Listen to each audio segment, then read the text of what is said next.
लेखक रामचंद्र इकारे यांच्या अक्षरांची रांग या लेख संग्रहातील स्वार्थीपणाच्या हेतूने हा लेख मी हर्षवर्धन जाधव, कल्याण, मुंबई या ठिकाणी सादर करीत आहे। संस्काराच्या पेरणीतच होऊ लागली त्रुटी, स्वार्थीपणाच्या हेतूने विसरू लागले ओटी। एके दिवशीच्या प्रवासातील हा प्रसंग, ड्रायव्हिंग सोबतच प्रवासाचा आनंद घेणं सुरू होतं। टेपवर हलक्याशा आवाजात गाणं सुरू होतं। सकाळचं प्रसन्न वातावरण, त्यामुळे आणखी आनंदात हा प्रवास सुरू होता। रस्त्याच्या दुतर्फा असणाऱ्या निसर्गाचा आस्वाद घेत मी अंतर कापत चाललो होतो। गाडीने चांगलाच वेग घेतला होता। थोड्या अंतरावर डोंगराळ टेकडी होती, त्यामुळे तो चढ पार करायला ही गती योग्यच होती। चढाईचा रस्ता जवळ आला। पायाखालचा रस्ता असल्याने चढाचा अथवा वळणाचे जराही टेन्शन नव्हते। अंगवळणी रस्ता असल्याने पुरेपूर आत्मविश्वास होता। नेमका त्याच वेळी त्या चढ्याच्या रस्त्याची सुरुवात झाली आणि समोरून त्याच गतीत एक ट्रक आला। रस्ता दुहेरी होता। दोन्ही वाहने पासही झाली असती, पण नेमका आमच्या समोरच्या बाजूला एक गोल दगड भर रस्त्यात होता। मी वेग नियंत्रित केला। तो ट्रक निघून गेला। मी तो दगड रस्त्यावर कसा कोणी ठेवला असेल याविषयी थोडा चिडून प्रतिक्रिया देऊ लागलो। तेवढ्यात गाडीतील सहप्रवाशाने सांगितलं, तो दगड म्हणजे उटी असेल। मग लक्षात आले, घाट वळणावरच्या रस्त्यावर गच्च माल भरलेल्या अवजड वाहनांना चढाई अवजड असते।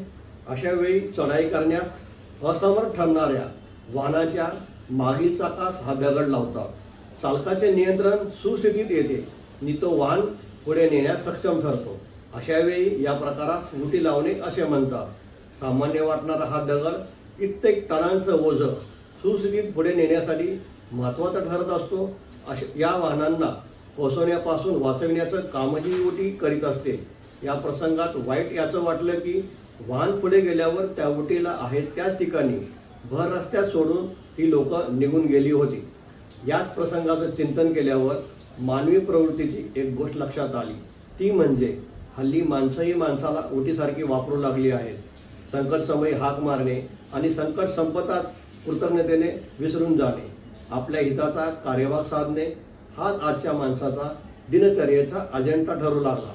पूर्वी माणसं कमवायचा संस्कार केला जात असे, आता गोड बोलून माणसं वापरायचा संस्कार करताना माणसं दिसून येतात। डोक्यात कामाची, तीही स्वहिताच्या यादी नीती पूर्णत्वास नेण्यासाठी कोणाचा वापर कसा करायचा याचे नियोजन करण्यात अनेक जण व्यस्त असतात। म्हणजेच काय तर आज कामापुरता मामा बनवण्यामध्ये अनेकांना स्वारस्य वाटते, पण त्याऐवजी निर्मळ मनानं आम्ही माणसं कमवायला हवी। शुद्ध मनाने, शुद्ध हेतूने, प्रेमाने आम्ही माणसं कमवीत राहिलो तर एखाद्या वेळी जीवनाच्या चढ उतारात आमची गाडी कोसळू लागली तर अप्रत्यक्षरित्या हजारो उट्या आम्हाला आधार द्यायला येतील। पण आमचे हेतूच स्वार्थीपणाचे असतील तर मात्र प्रत्येक वेळी संकटावेळी उटी शोधण्याची आमच्यावर वेळ येईल आणि प्रत्येक वेळी ती सापडेल कशावरून? दैनिक लोकमत दिनांक 21 मार्च 2018।